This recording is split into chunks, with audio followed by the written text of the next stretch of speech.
Dans le football des années 2010, il y a en quelque sorte deux rois qui, évidemment, ont autant de talent peut-être l'un que l'autre, mais des physiques un petit peu différents. Il y a évidemment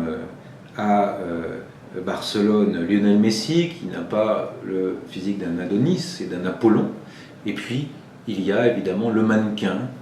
soignant en permanence son allure, réalisant parfois, selon ses dires, plus de 1000 abdominaux par jour pour conserver des tablettes de chocolat parfaites, c'est Cristiano Ronaldo. Cristiano Ronaldo est le produit de plusieurs choses. Il est le produit d'abord d'un football portugais qui est souvent sous-estimé, mais qui est peut-être le football le plus productif, le plus formateur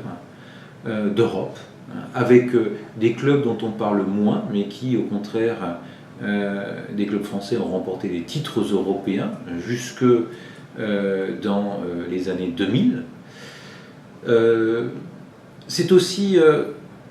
le modèle finalement d'une circulation nouvelle des joueurs, puisque très tôt il va partir du Sporting pour aller à Manchester United, puis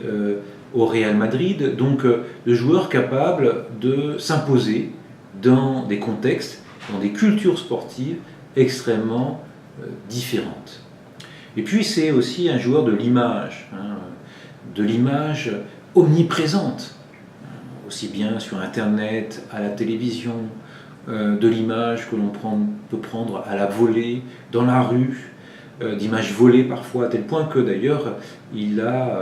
s'est fait lui-même acteur de cette multiple représentation de lui-même, parfois en jouant d'ailleurs le rôle d'un SDF,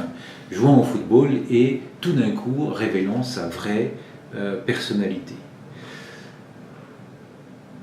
C'est donc une sorte de David Beckham, mais